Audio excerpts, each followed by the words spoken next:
Tout homme est un immigré qui s'ignore, un message fort à l'image de son spectacle, tout en poésie, avec surtout un profond engagement social derrière. Entretien avec un poète, c'est le nom de son spectacle qui aura lieu le 24 septembre à la SACD. Abad, le prince des poètes, bonsoir. Je vous dis bonsoir, bonsoir. De votre vrai nom, Abad Boumsong, vous êtes accompagné d'un chanteur, auteur, compositeur, LHT, qu'on écoutera en fin de journal avec vous. Alors on va d'abord écouter un extrait de votre spectacle, Sois toi-même. Tu dois savoir ceci, c'est vraiment beau la vie, et elle n'a de sens qu'à travers la folie. Et la folie, c'est quoi? C'est juste être soi-même malgré tous les regards, vivant comme un poème. Un jour, quelqu'un viendra et il n'aura pas peur de tes tourments. Puis il va rallumer ton cœur. Tu ne seras plus seul en face de ton ombre, dans cet océan noir où tous les vaisseaux sombrent. Sois folle et envole-toi.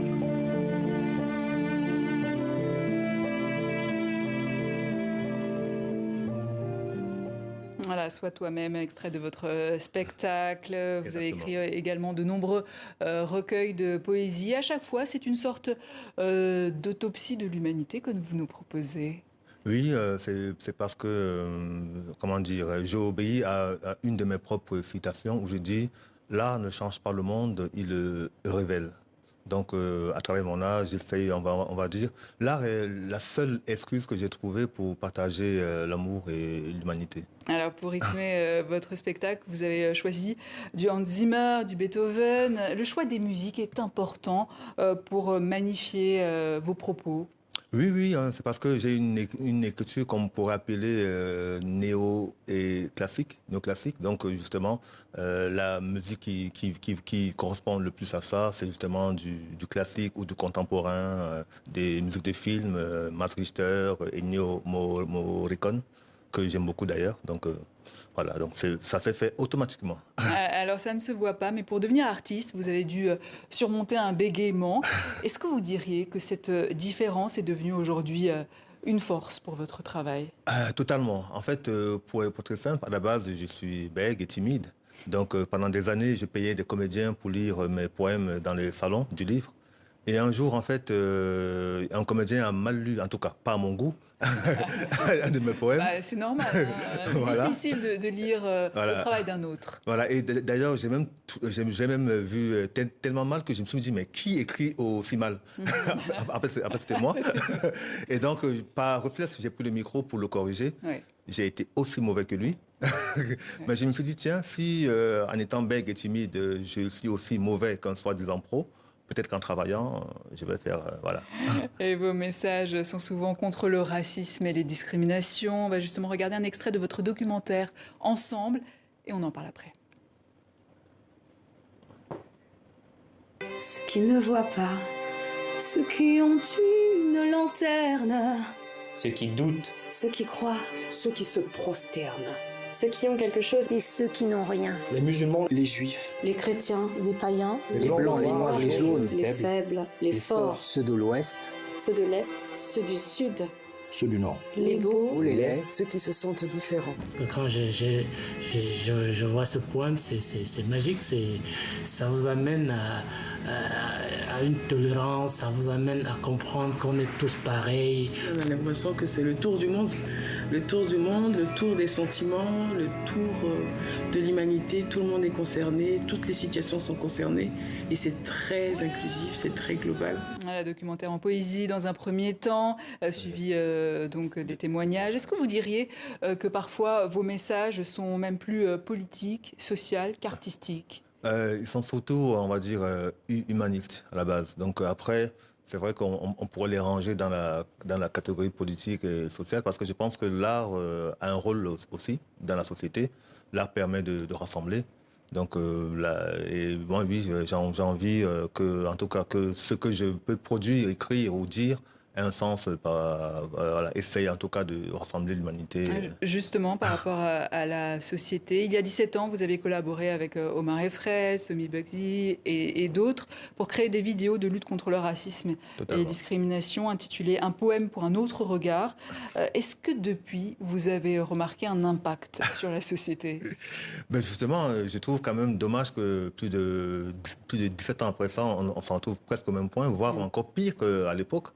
Donc je me dis, il va falloir que j'y aille encore plus peut-être, et qu'il y en ait d'autres aussi dans d'autres domaines qui le font, que ce soit pas seulement dans la poésie, ça peut être dans la musique, ça peut être dans la peinture. Est-ce que ça veut dire que les mots sont un peu trop utopiques? Non, pas du tout. Je dis souvent que les mots iront partout et je pense que non, le mot permet justement... Le mot, c'est comme de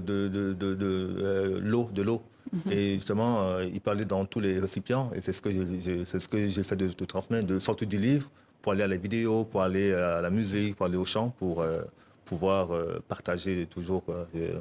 Non, je crois beaucoup aux mots, mais je crois surtout en l'homme.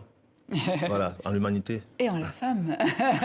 Beaucoup en la femme d'ailleurs. Il y a une autre phrase justement qui m'interpelle, c'est quand vous dites « On ne peut pas naître d'une femme sans en être une quelque part ». Totalement. C'est très beau, mais est-ce que vous pouvez nous expliquer ce que vous voulez dire? Parce que je pense que justement, on ne peut pas naître d'une femme sans avoir un côté féminin en nous. Je viens d'une femme, donc j'ai quelque part d'elle en moi et c'est une partie qui pour moi est très, très importante de moi. Ça me rend sensible. Et qu'est-ce qui manque au monde en fait? Ce qui manque au monde, c'est pas le pétrole, c'est pas l'argent, c'est pas le travail, c'est pas les biens, c'est l'amour et c'est le partage. Et la femme a justement ce côté-là. Un hommage à la femme comme dans votre chanson que vous allez interpréter à la fin. Merci Abad Boumsong, alias Abad le prince des poètes. Entretien avec un poète, c'est le nom de votre spectacle qui aura lieu le 24 septembre à la SACD à Paris. Et on se quitte avec Je suis la femme. Et vous êtes accompagné de LHT. Allez-y. Je suis bien plus qu'un nom et bien plus qu'une race. Je suis bien plus qu'un corps qu'on frappe ou qu'on embrasse. Je suis plus que cela. Veux-tu vraiment me voir? Il faut fermer les yeux, on voit mieux dans le noir. Dans le noir, ce qu'on voit n'a aucun artifice pour pouvoir m'exprimer. J'ai fait des sacrifices. On a voulu me taire, on a hurlé « la ferme !» On m'a brûlé partout, le feu dans l'épiderme. J'ai entendu ta voix lors de ton premier cri. Pour moi qui t'ai porté, ta vie n'a aucun prix.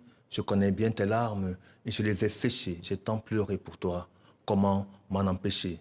Je me suis libéré, il fallait que j'existe pour ôter mes chaînes. Il fallait que je résiste et pour crier. Je suis, il a fallu du temps. On rend la société meilleure en combattant.